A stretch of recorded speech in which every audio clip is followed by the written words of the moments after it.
Okey, baiklah cikgu. Kalau kita tengok paparan pada slide yang pertama, ini adalah slide definisi berkenaan dengan perbezaan antara pedagogi dan juga cybergogi ya.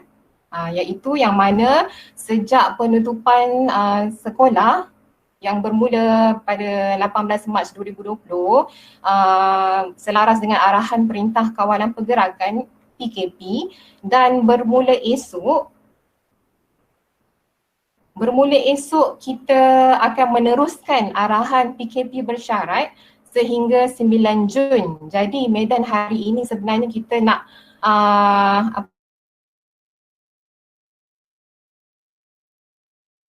PDP cybergogi itu sendiri.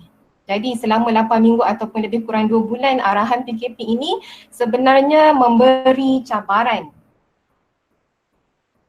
baharu kepada pendidik untuk memastikan murid-murid dapat terus belajar.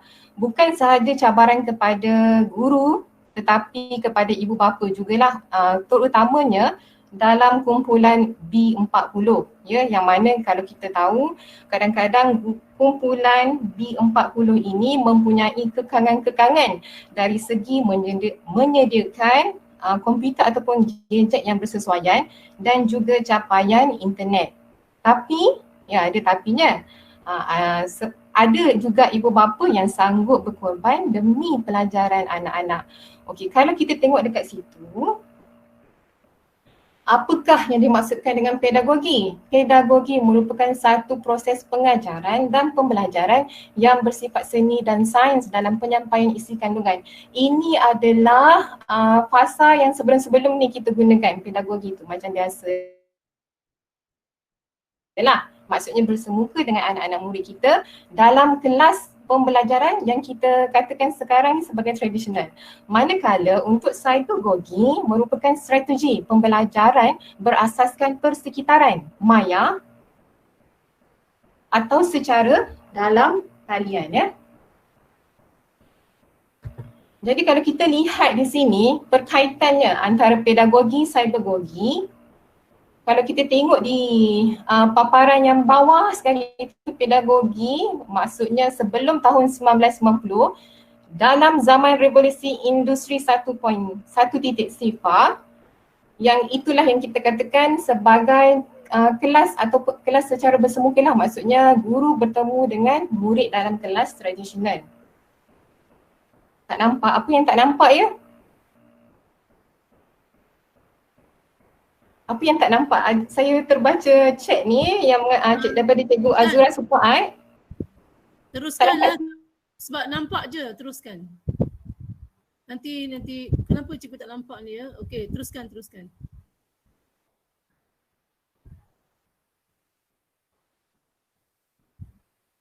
Teruskan Cik Izan.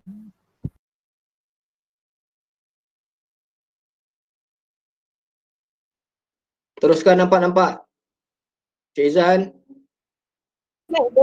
Ya, 2010. Maksudnya kat situ dah ada andragogi, sinergogi, sampailah ke fasa sekarang cybergogi. Sejak revolusi industri 3.0. Maksudnya sudah ada dah medium bersemuka secara dalam talian. Maksudnya PDP bukan terhad secara bersemuka tetapi ada juga yang melaksanakan PDP secara dalam talian. Untuk makluman cikgu-cikgu semua, sebenarnya ini adalah slide daripada unit Bahasa Melayu sempena dengan Bahasa Melayu Bengkel Gegar Digital Learning Jabatan Pendidikan Negeri Selangor. Saya kongsikan kepada tuan-tuan dan puan-puan untuk fahamkan apa itu pedagogi, andragogi, sinergogi, cybergogi dan juga heutagogi. Susah ya nak sebut tuan-tuan dan puan-puan. Heutagogi, apakah yang dimaksudkan dengan heutagogi? Yang ini selepas tahun 2020, kita sekarang ini dalam fasa revolusi industri 4.0. Sistem yang sangat terbuka yang mana kalau kita ikut analogi memilih makanan, kalau kita pergi hotel, makan dekat hotel, kalau kita ambil jenis buffet kan banyak makanan-makanan yang disediakan oleh pihak hotel. Okey, jadi di situlah macam rupa heutagogi itulah. Ya, heterogogi maksudnya ada pilihan-pilihan makanan tetapi terpulang kepada individu itu sendiri untuk memilih makanan yang dia suka dan cara bagaimana dia nak menikmati makanan itu, sama ada menggunakan tangan ataupun menggunakan sudu dan juga garpu. Itu heutagogi, analogi ya. Kalau ikut skop pendidikan, heutagogi itu bermaksud banyak pilihan. Ya, macam kalau kita dalam dunia tanpa sepadan ni, dunia yang kita boleh capai, so kita banyak pilihan. Kita nak pilih yang mana satu yang kita hendakkan untuk meneroka ilmu itu sendiri. Okey.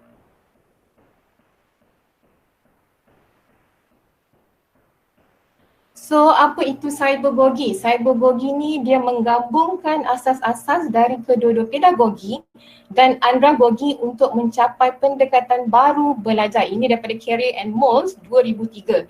So cybergogi ni dia adalah cantuman dua bidang lah. Saya nak katakan dua bidang apa ya. Antara pedagogi dan juga andragogi. Kalau tuan-tuan dan puan-puan tengok, di bahagian atas, the difference between pedagogy, andragogy and heutagogy, learner maturity and autonomy required itu sangat kurang lah di bahagian pedagogi itu. Tapi semakin maksudnya learner maturity and autonomy required kepada heutagogy itu semakin bertambah. Maksudnya bebas lah, ya. Okay, dan instructor control and course structuring required tu sangat diperlukan bila untuk fasa pedagogi dan juga andragogi.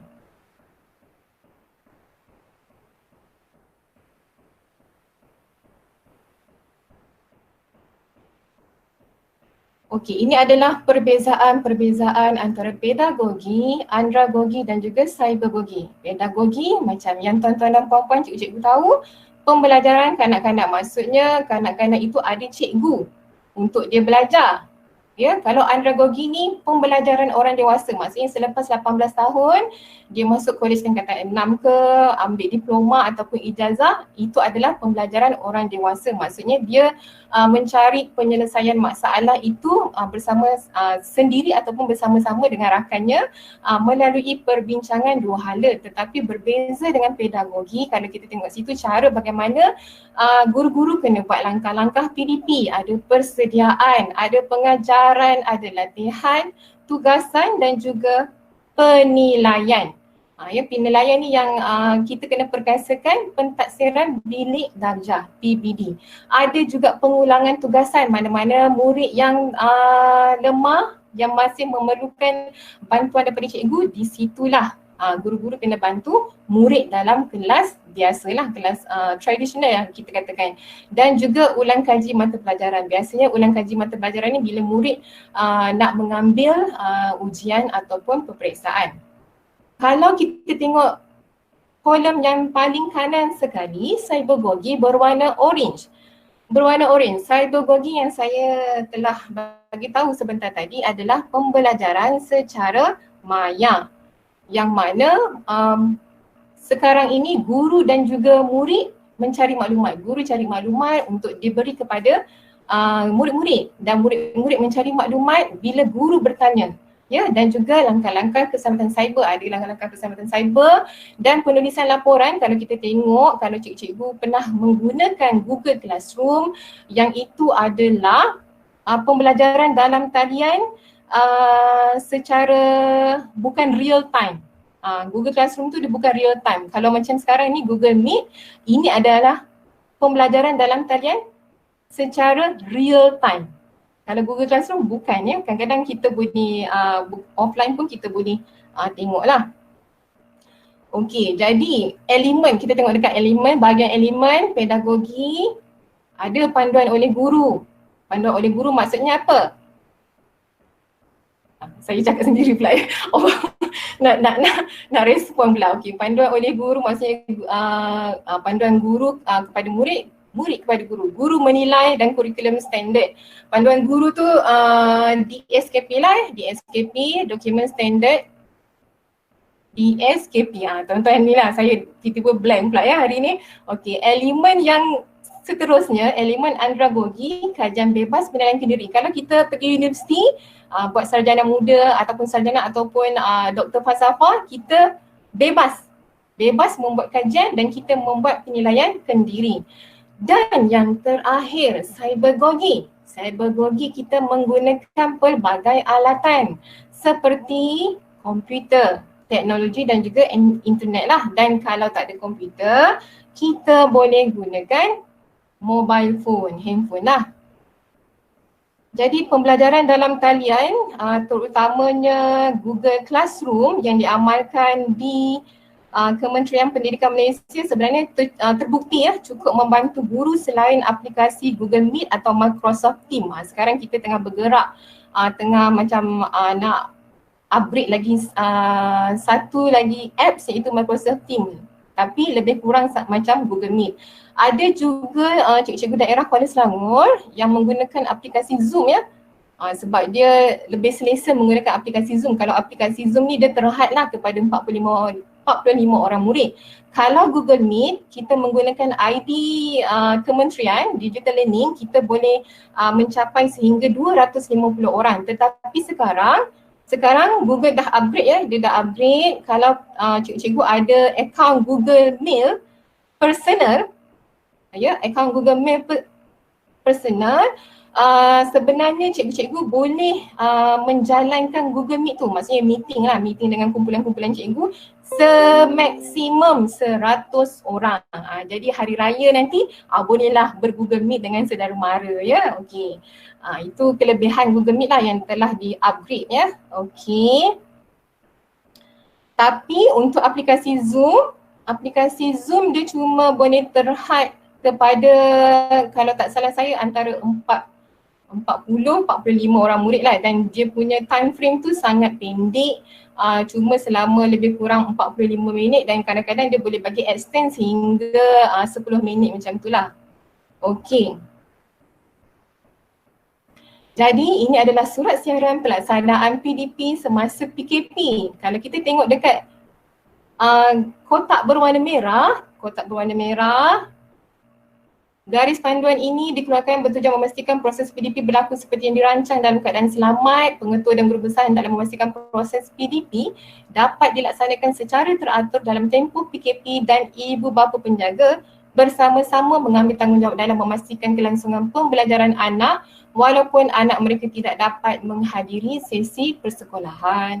Okey, maksudnya semua memainkan peranan Okey, jadi apa tugas guru mata pelajaran semasa PKP?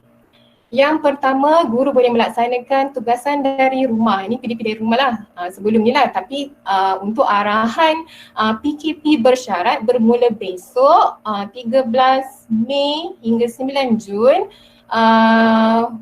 Tapi saya tak nak cakap lah. Yang saya tahu guru besar ataupun pengetua boleh mengeluarkan arahan untuk tugas secara bergilir. Itu terpulang kepada pihak pentadbir lah Okey, kemudian ada buat catatan ringkas PDP yang dijalankan sebagai rujukan, merancang, menyedia dan menyampaikan bahan PDP sesuai dengan keupayaan murid.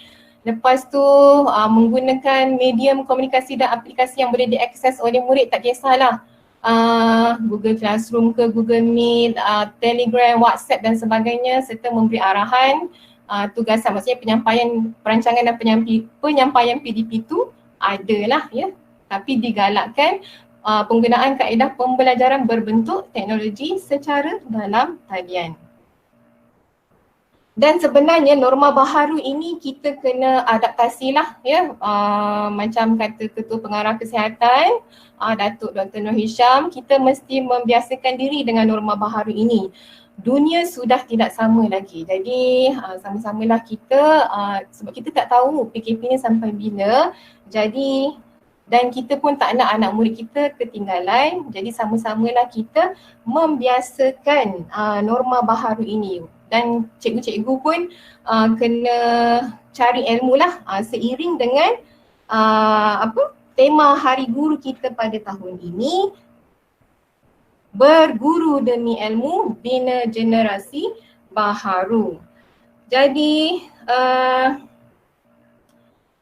bila berlaku krisis dan PKP dikut rasakan pengajaran dalam talian sudah dikira sebagai kaedah utama pembelajaran. Macam-macam kita boleh gunakan ya.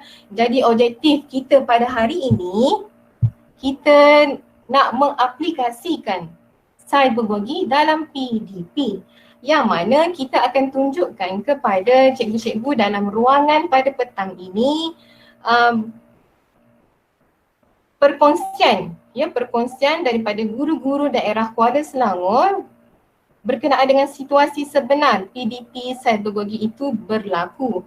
Ya, sebab tidak semua murid tu dia ada capaian internet yang baik ya di kediaman masing-masing. Jadi sebenarnya kita ada pelbagai pilihan ya, tidak terhad kepada penggunaan internet sahaja, tetapi kita boleh menggunakan, tapi masih lagi memerlukan data, sebab kita kalau nak hantar dalam kumpulan WhatsApp group seperti kumpulan WhatsApp group ataupun Telegram masih lagi kena ada data lah, tapi itu bukan pembelajaran bukan dalam real time ya.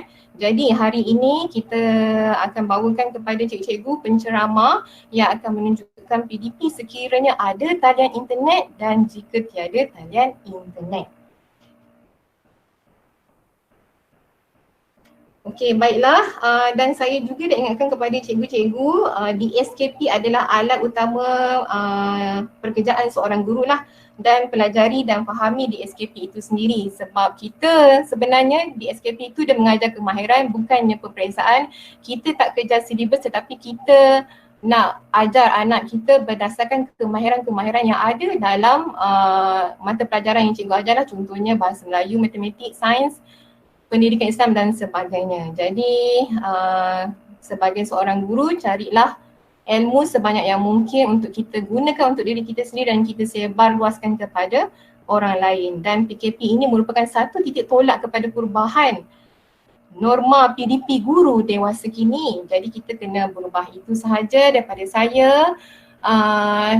Jadi kita akan terus kepada moderator untuk slot seterusnya. Terima kasih. Terima kasih kepada Cik Raizan atas penerangan lanjut dan